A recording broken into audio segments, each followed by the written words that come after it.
This is what you need to fix a void in your fiberglass. It can happen with any manufacturer or anything like that. If it's below the water line, you need to get it fixed as soon as possible, or it can cause blistering throughout your fiberglass. That's what happens. Water gets into your fiberglass and that's what causes blistering. So this boat's been drying for a week and this one's below the water line. So we're gonna get it in and get it fixed. It was caused by a stick and there's a void in the fiberglass. Normally I could top it if there was just to the fiberglass top, but this one's an actual void. It's a bubble in the fiberglass, defect during the manufacturer process. So what we're gonna do is get that filled and get it fixed. All right, this depends on how the void is within your specific applications, whether it's like a flat out bubble or a concave bubble that comes back. We're either gonna use one of two things. We're either gonna use fiberglass resin jelly, or we will use a clear coat. I use Marine Coat 1 for my stuff and a filler additive. And what we'll do is inject it with a syringe. And that's how we're gonna fill it. And then we'll go over the process of topping it and getting it done. Mine happens to be in the flake of my boat. So I have a color match flake that's gonna go along with it. If it is in the solid part of your boat, like one of the solid colors, you'll have to either go through like Spectrum or something and get an exact color match, or you can get one of the kits and do the color match yourself. But first, let's Dremel it out and we'll get to it. All right, as you can see, this one hole was created by a puncture. Looks like a stick. Yeah, it's definitely wood. So that's a stick, and you can see it's a void. Takes me a bit to touch the fiberglass.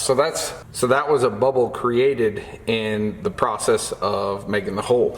So I do have a bubble in here, and that is what we need to fill and patch. Especially with it being below the water line, I don't want it blistering out, getting water in there, and then causing blistering in my gel coat. First thing we're gonna do, we're gonna Dremel it out. And I don't wanna go into my blue down here, but I just want to clear this out and get it big enough where we can put in a syringe.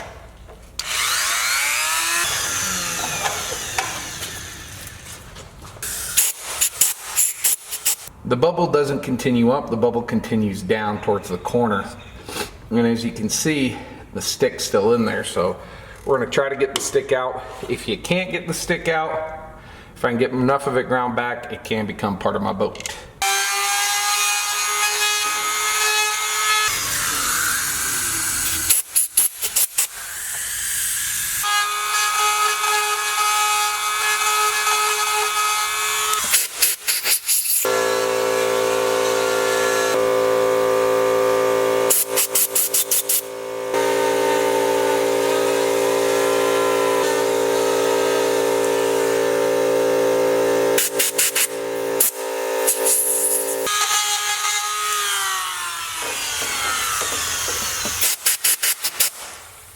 As you can see now, that void was actually quite large. So it turned from that little pinprick, tracing it out, it went to here to here. So that would have been really hard to fill with the syringe.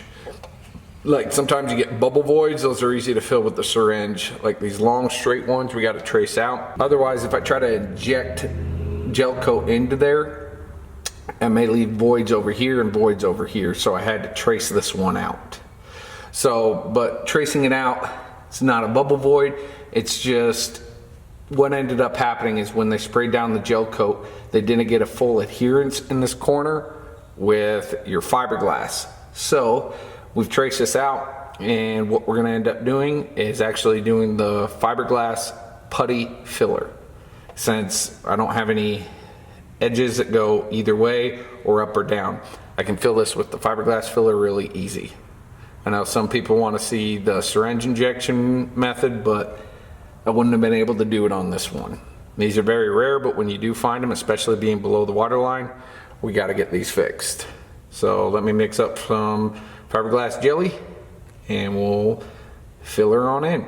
And when we fill it, we want to fill it a little, we want to try to concave it down, because what we're going to end up doing is putting a light coat of gel coat over the top of that, and then we'll be adding our flake into it. Once we get our flake into it, then we'll put a topper coat on it. That'll be all she wrote, but let's get her filled up. Now we got our fiberglass resin, and what we're gonna do is we're gonna knead it over. I don't wanna add air bubbles into this. So mixing it, you should knead. So now, we're gonna, got her all taped in, we're gonna fill her on up.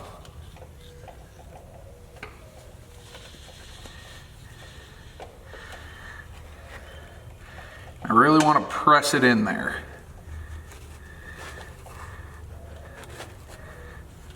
Fill all those cracks and crevices.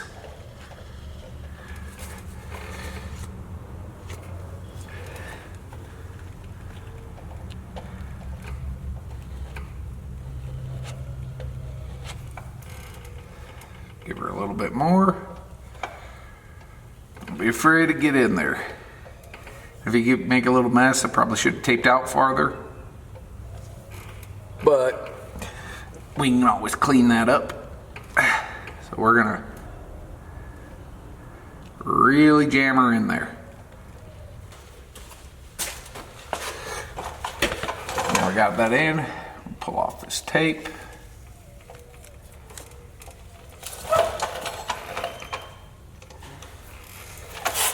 And clean up any excess you may have gone across.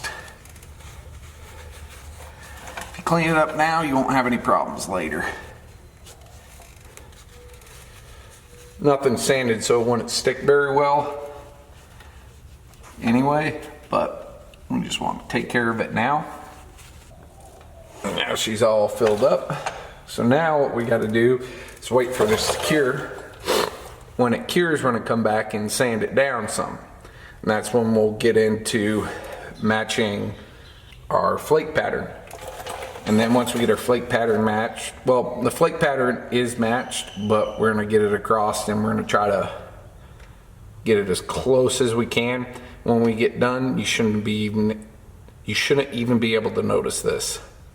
So we'll come back in probably 24 hours, give this a good solid 24 hours to dry, because I don't wanna trap any of these VOCs, this fiberglass resin, under the clear coat. Because when we do the clear coat, what's going to end up happening is the clear coat is going to trap all those VOCs in, and it can bubble out, and then it can create slight voids. They're not like hazardous voids or anything, kind of like what was in here, but the void would end up being able to show through the flake pattern. So we don't want that. So if you're doing this, give this plenty of time to cure. I know some people say you can work, I could probably work with it within 4 hours, but I'm gonna do the full cure, which is 24 hours, because I don't want to trap anything behind here, especially with it being below the water line. Looking back, it's the next day, and from our mixing board, we can tell she's solid as all get out right now. So once your paste becomes solid, she's been here for 24 hours, we are going to start sanding her. I use 320,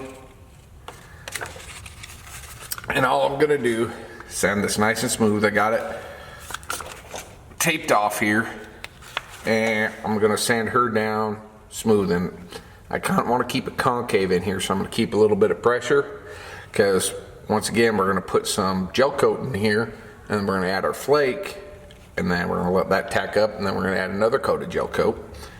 And then we'll do the finish sanding and buffing, and we should be done. Remember how small this was? And we had to trace this whole thing out right here. So let's get started sanding.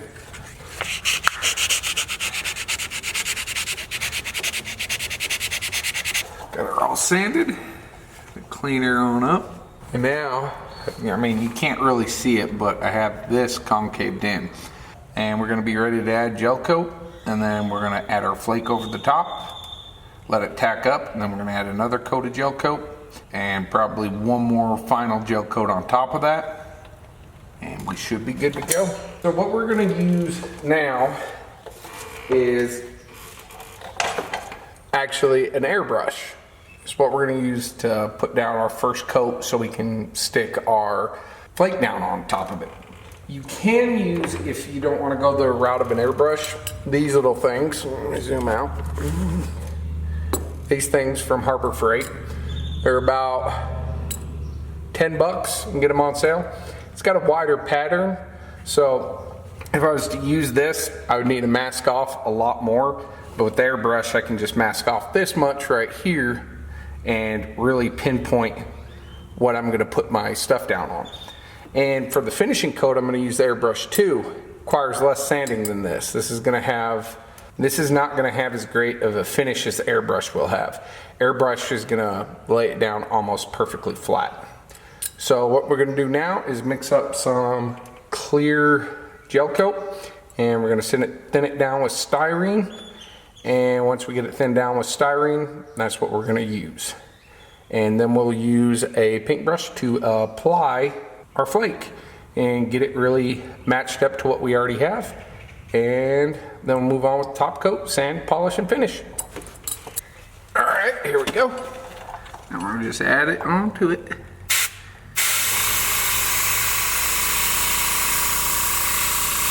All right, we have a base coat down. Now there's 2 ways of adding, is the blow method, or I like to do the stick method. Basically what I'm going to do on here is get a very cheap paintbrush, and I'm going to use that to control where it goes so I can get a very even, uniform match. Whereas if I was to blow it, you get a lot that stand up, and then you got to blow it down, and then it doesn't look right. So I'm going to just sit here and add flake gently to this.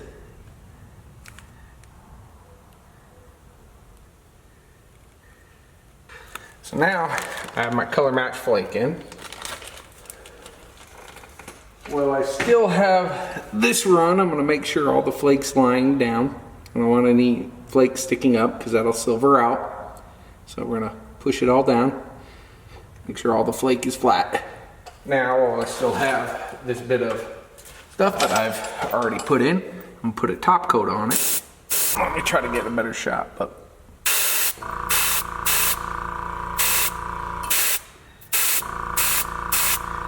just get a top coat on, making sure all the flake lays down under it.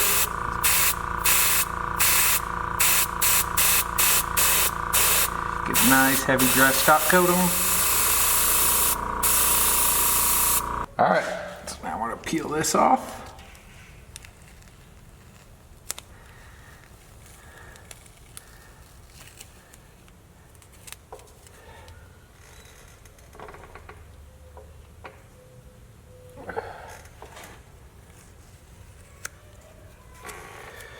And she's already looking good. Now we're going to have to retape it, but we're going to let it set up, and then we're going to tape a little bit out, sand, and fill it. Do all that, and we should be good to go. All right, now we got it sanded out, just very gently sanded, and what we're going to do is we're going to put on our top coat right now. Normally I'd let this set more, but I have a tournament this weekend, so I kind of got to get this done. I'll finish the sanding, buffing, getting it all set when I get back, but I want to get this in and done before I go. So this will be delayed by a week. This should come out before my tournament video, but if you're here for that, you should check it out.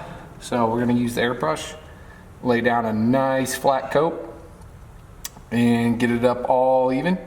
That should be it. Pull it off, let it cure, and all we got to do is wait. All right, here we go.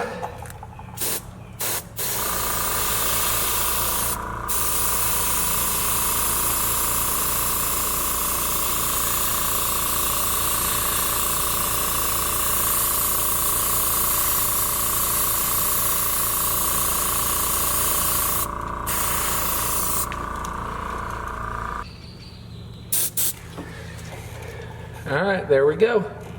She's clear coated. So if we pull this off now, well, there she is. Pretty good color match. still light tacky. I'm gonna let her go overnight and go do my tournament, and then we'll do the wet sanding, get her flat, get her buffed out, and you guys are gonna see what it looks like then. Won't be able to even tell there was a scratch there. All right, just got done finishing wet sanding this. I went from a 320 to a 1000 to a 2000. I used the sanding block. So we have no more edges anywhere on this. She's nice and smooth with the rest of it. Now what we got to do is polish. The reason I didn't show the sanding is because literally I can't get in front of it with the camera and this is all you would see.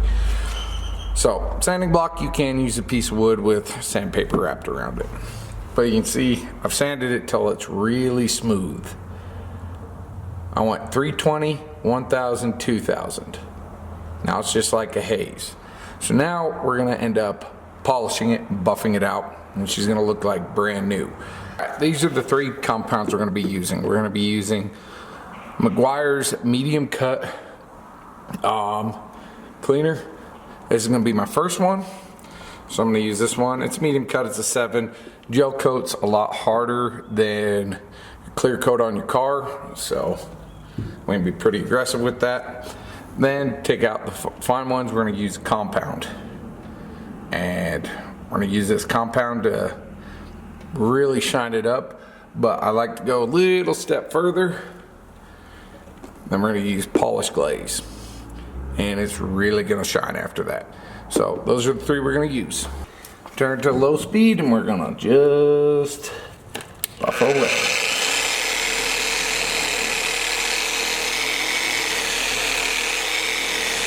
All right, I thought I could fit right in there. But what it looks like is we're gonna be doing this by hand. So we're gonna use a microfiber cloth and do this old-fashioned elbow grease way. Can't fit this in here because of the angle of the fender. I'm gonna add some. Just like sanding, we're gonna start buffing in circles. All right, so I'm gonna continue doing this by hand. It's gonna be a while, so I'll be back. But you see after just the initial cut, the heavy cut on this, she almost looks pretty much brand new. It's gonna take a while to get it to the level I want it. A lot of people could probably just stop here and be happy with it, but I really like, I'm not sure if you can see my reflections. You see how it gets a little duller where my reflection is? Just a little bit duller. So I'm gonna pick that up. I'm gonna do it all by hand and we'll come back with the finished product. All right, went back to it, found a buffing pad for my Dremel. It's made it so much easier than me trying to hand buff it. I did that for about 5 minutes. Listen to this. It's the sound you want to hear. You see I got a little wave right there. See where my reflection's at? I really can't see it particularly, but I can see it with my reflection right there. See the reflection? Got a little waviness right where that one is. And the rest of it is beautiful. And this will last me a lifetime. There's the final out shot. And about there's where the repair was.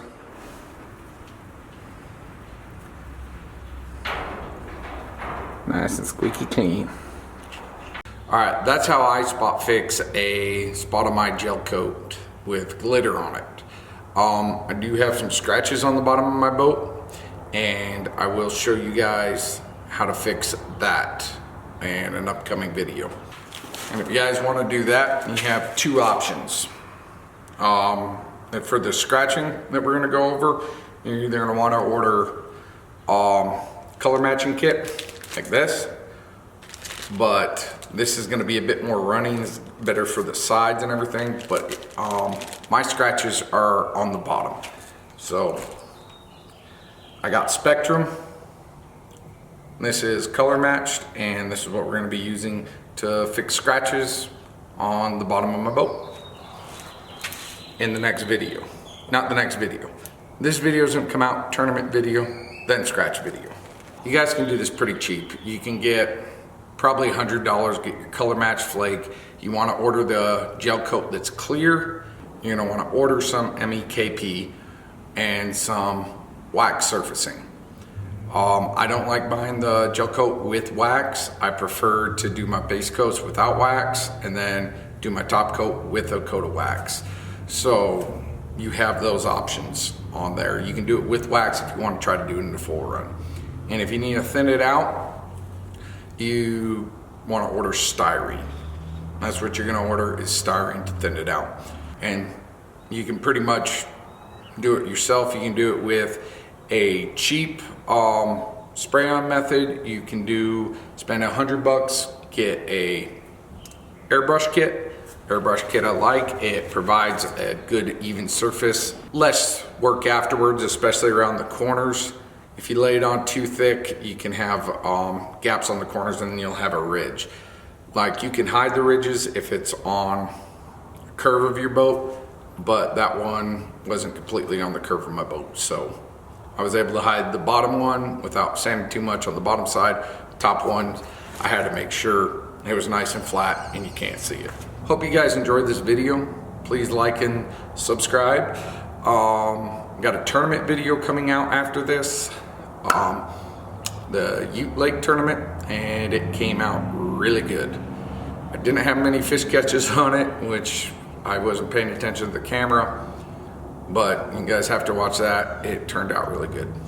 Thank you. If you have any questions, put it down below and I'll try to help you out with it as much as I can.